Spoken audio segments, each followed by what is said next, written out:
दोस्तों, बिहार विधानसभा चुनाव 2025 के बीच गुजरात सरकार में ऐसी क्या परिस्थितियां आन पड़ी कि गुजरात के मंत्रिमंडल में बड़ा प्रभावशाली फेरबदल करना पड़ा और उस फेरबदल को करने के लिए स्वयं मोदी जी और अमित शाह जी को गुजरात जाना पड़ा। ऐसी क्या विफलताएं आला कमान को दिल्ली में बैठे बैठे गुजरात की दिख गई थी, जिसके कारण वहां पर उप मुख्यमंत्री के पद को गठित कर हर्ष संघवी जी को वहां का उप मुख्यमंत्री बना दिया गया और कई ऐसे पोर्टफोलियो जो वहां के मुख्यमंत्री के अंतर्गत आते थे, वो अब उप मुख्यमंत्री के अंतर्गत आएंगे। दोस्तों, कई एनालिस्ट्स की अगर माने तो मोदी सरकार जो दिल्ली में काबिज है, उसकी पैनी नजर गुजरात की सरकार पर हमेशा बनी हुई रहती है, क्योंकि गुजरात उनके लिए प्रयोगशाला का काम करती है। 28 सालों से बीजेपी गुजरात में सत्ता पर काबिज है और शायद यही कारण है कि उन्हें मंत्रिमंडल में बड़ा फेरबदल करने की जरूरत दिखाई पड़ी, क्योंकि 2027 में विधानसभा चुनाव होने को है और 2026 फरवरी में लोकल बॉडीज के चुनाव है और उसके पहले ये फेरबदल करना बहुत जरूरी है, क्योंकि 28 साल की सरकार के विरुद्ध एंटी इनकम्बेंसी की लहर शायद आला कमान को दिखाई देने लगी थी। वहां के मिनिस्टर्स की इनएफिशिएंसी शायद आला कमान को महसूस होने लगी थी। वहां के करप्शन एंड स्कैम्स शायद आला कमान के नजर में स्पष्ट दिखाई देने लगी थी। वहां का पेपर लीक के मामले शायद इन लोकल बॉडी चुनावों में उछाले जा सकते थे और जिस तरह से आम आदमी पार्टी गुजरात में अपना पैर पसार रहा है, क्योंकि बाई इलेक्शंस में आम आदमी पार्टी का एमएलए जीतता है वहां पर और बीजेपी वहां पर हार जाती है। यह भी एक कारण है मंत्रिमंडल में फेरबदल करने का, क्योंकि बीजेपी को लग रहा है कि ऑपोजिशन शायद वहां पर अपना पैर पसारने में कामयाब ना हो जाए। कांग्रेस जिस तरह से राहुल गांधी के नेतृत्व में वहां पर अपना पैर पसारने की कोशिश कर रहा है, शायद यह भी मोदी शाह के जोड़ी को गुजरात में कमजोर करने का एक कारण बन सकता है। जिस तरह से वहां पर करप्शन स्कैम्स बीजेपी के पंचायती मिनिस्टर के दो बेटों के खिलाफ सामने आया था, वह बीजेपी सरकार को अंदर से शायद खोखला कर रहा है। जिस तरह से सौराष्ट्र में आए दिन आंदोलन प्रदर्शन हो रहे हैं, शायद वहां के नेतागण, बीजेपी के ही नेतागण, बीजेपी से ही खफा है।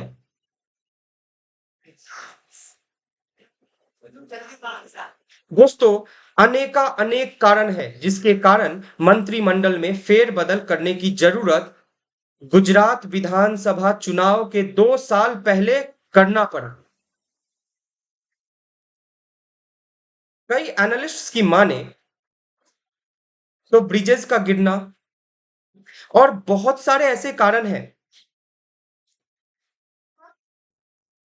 जैसे कि अभी जो मंत्रिमंडल में फेरबदल हुआ है, वहां पर भूपेंद्र भाई पटेल के दो मंत्रियों को, राजेंद्र त्रिवेदी और पूर्णेश मोदी जी को, यह कहकर निष्कासित किया गया है कि आप इनएफिशिएंट हैं, आप अपने काम में असक्षम हैं। क्या ये पूरे देश में जहां जहां जिन राज्यों में बीजेपी का सरकार है, उन राज्यों के बीजेपी के एमएलएज और मुख्यमंत्रियों के लिए ये एक संकेत है कि आप अपने कार्य को सुचारू रूप से करें या फिर कुर्सी छोड़ने के लिए तैयार हो जाए? क्या उनका भी क्रेडिट स्कोर देखा जा रहा है? राजनीति का क्रेडिट स्कोर, क्या उनकी भी जनता के बीच जाकर जनता से फीडबैक लिया जा रहा है।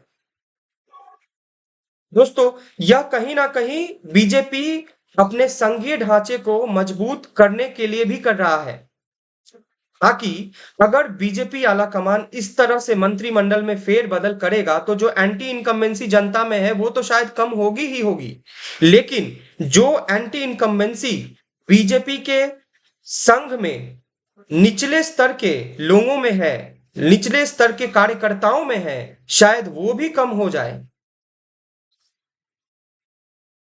दोस्तों, बहुत सारे ऐसे,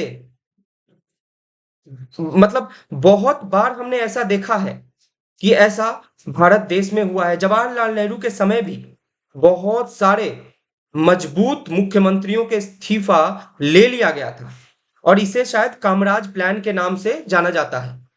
लेकिन अब जो हो रहा है गुजरात में, कुछ साल पहले भी ऐसे ही मुख्यमंत्री एवं मंत्रिमंडल में फेरबदल किया गया था और इसका बहुत बड़ा एक पॉजिटिविटी दिखाई पड़ा था बीजेपी सरकार को गुजरात में। और जिस तरह से मोदी जी को बनाया गया था, मोदी जी के पहले के जो मुख्यमंत्री थे उन्हें हटाकर मोदी जी को जो बनाया गया था, उसका भी एक बहुत बड़ा पॉजिटिव साइन बीजेपी को दिखा। और ना केवल बीजेपी को, हम सब जानते हैं उसके पॉजिटिव साइन को कि मोदी जी किस तरह से देश में एक मास लीडर के रूप में उभरे थे 2014 में। दोस्तों, कुछ इंसिडेंट्स जो बीजेपी सरकार को कमजोर कर रही थी अंदर ही अंदर, और शायद आला कमान के नजर में वो बोल्ड अक्षरों में लिखी हुई नजर आ गई, और जिसके कारण उन्हें मंत्रिमंडल में फेरबदल करने के लिए खुद गुजरात जाना पड़ा। जैसे कि गंभीरा ब्रिज कोलैप्स हुआ था जुलाई 2025 में। 40 सालों का यह ब्रिज 20 लोगों की जान ले लेता है। उसके बाद मौरवी ब्रिज कोलैप्स हुआ जो 2022 अक्टूबर में हुआ था, जिसमें 135 लोगों ने अपने प्राण गंवा दिए। दोस्तों, यह कहीं ना कहीं सरकार की कार्यशैली की विफलता को दर्शाता था और इसके वजह से आम जनजीवन में एक एंटी इनकम्बेंसी दिखाई देती थी। क्योंकि वहां पर आप देखेंगे अगर तो रेप रेट बहुत लो है, बहुत ही कम है, बहुत कम, 1500 के आसपास रेप केसेस ही दर्ज हुए थे। ये बहुत अच्छी बात है किसी राज्य के लिए। जीडीपी का दर बहुत अच्छा है, जबकि गुजरात जो है चौथे पायदान पर आता है। 27.9 लाख करोड़ का जीडीपी है वहां का। अनएम्प्लॉयमेंट रेट 1.4% है, जो कि बहुत ही न्यूनतम है और ये बहुत ही अच्छी बात है। मैन्युफैक्चरिंग हब बन रहा है गुजरात, बहुत सारे फैक्ट्रियां गुजरात में आ रहे हैं। लेकिन हाल के दिनों में ये देखा गया है कि गुजरात में कुछ ऐसे बिजनेसेस जो गुजरात में आना चाहते थे वो कहीं ना कहीं घूम फिर कर महाराष्ट्र में जाकर सेटल हो गए। ये भी सरकार की विफलता को दर्शाता है, क्योंकि जब नरेंद्र मोदी जी वहां के मुख्यमंत्री थे तो कहीं ना कहीं घूम फिर कर वहीं पर बिजनेसेस का अड्डा बन चुका था।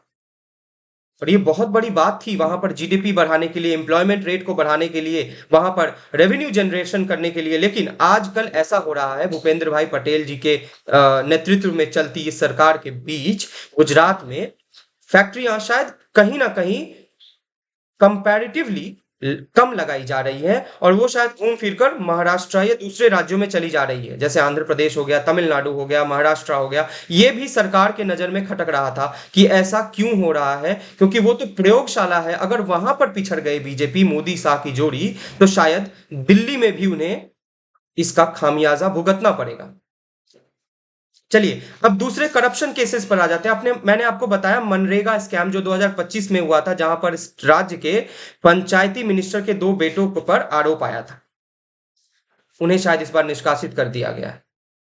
उसके बाद कॉन्ट्रैक्टर करप्शन, बीजेपी के खिलाफ कांग्रेस का यह दावा है, ये एलिगेशंस है कि उन कॉन्ट्रैक्टर्स को अभी भी सरकार जो है प्रोजेक्ट्स दे रही है जिनके खिलाफ कुछ केसेस चल रहे थे या जिनके खिलाफ कुछ एलिगेशंस थे काइंड ऑफ करप्शन के। ये जनता में एक मुद्दा बन सकता था।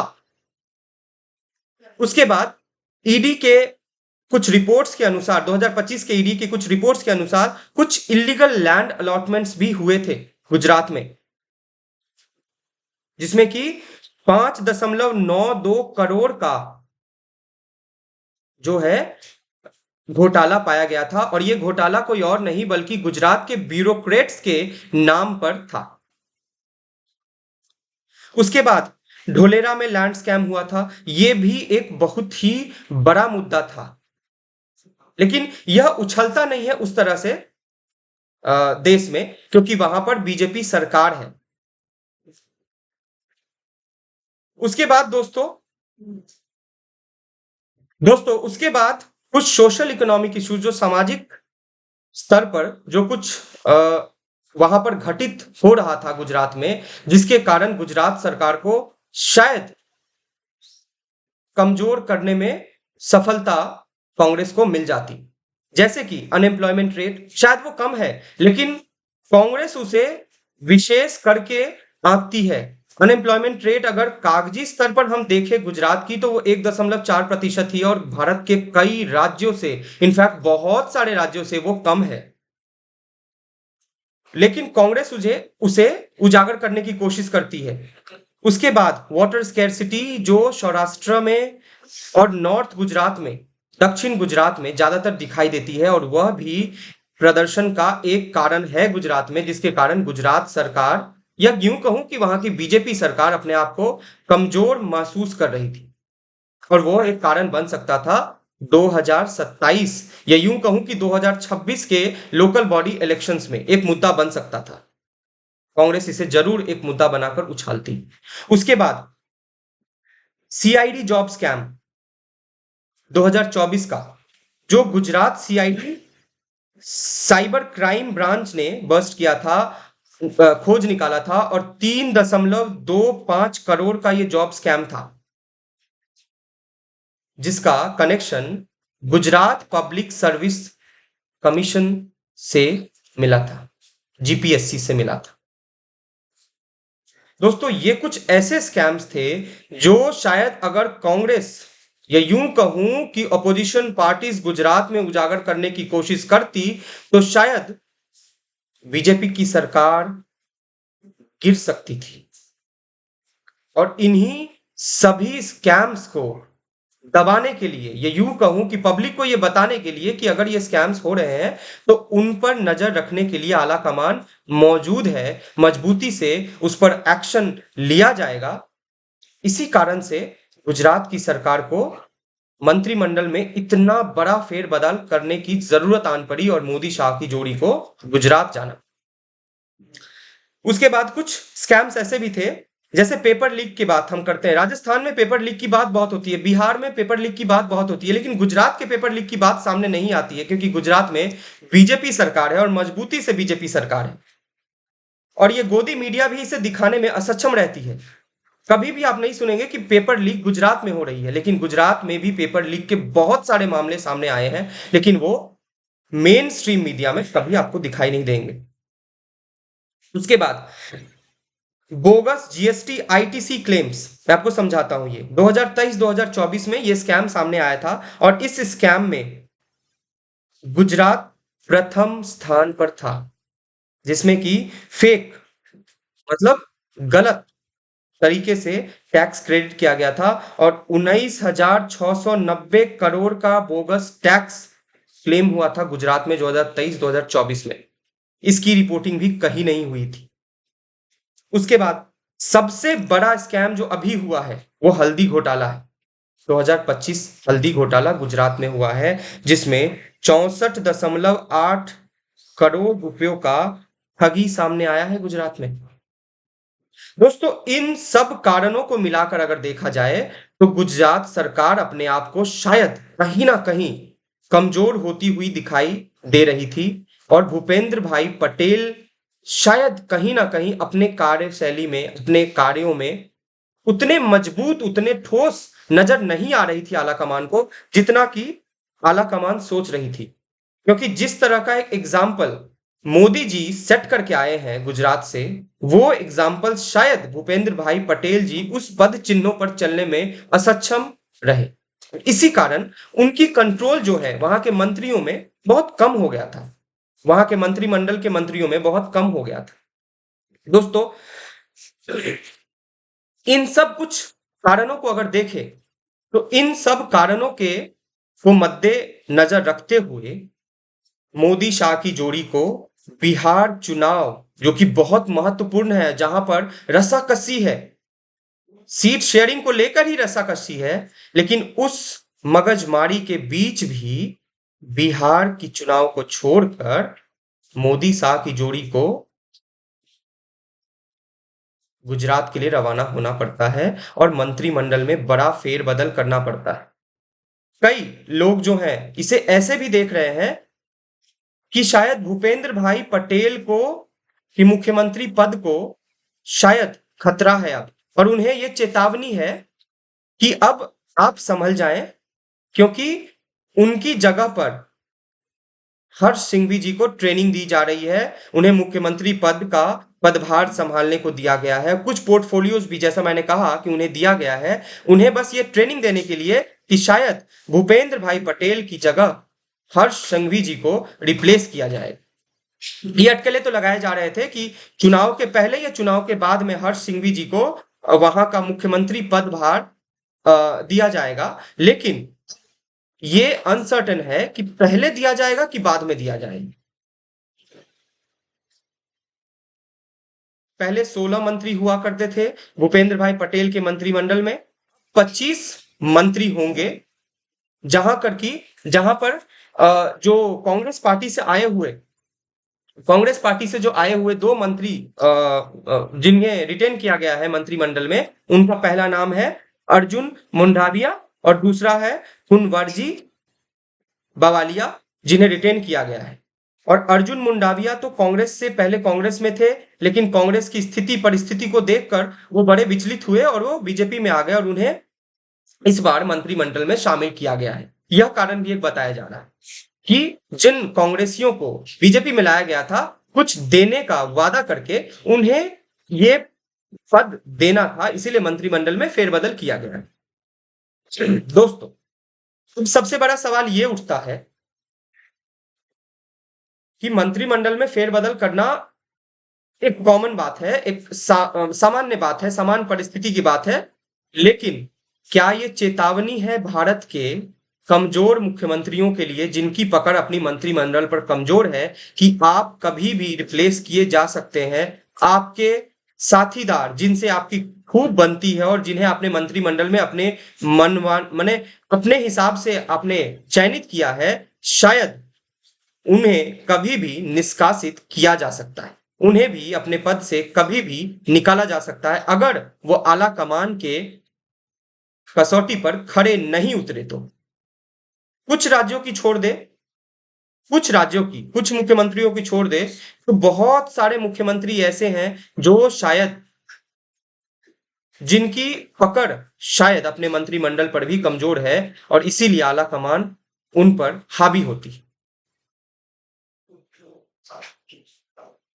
ये विश्लेषण गुजरात के मंत्रिमंडल के फेरबदल पर था। ये किसी भी पार्टी आधारित नहीं है, ये सोच मतलब एक एनालिसिस है। अगर आपको सही लगे तो प्लीज कमेंट में बताएं कि ये सही है, या फिर कुछ एड ऑन्स हो इसमें जो आपको लगता है जिसके कारण से मंत्रिमंडल में फेरबदल किया गया है, तो वो भी आप अपने कमेंट में लिख सकते हैं। धन्यवाद।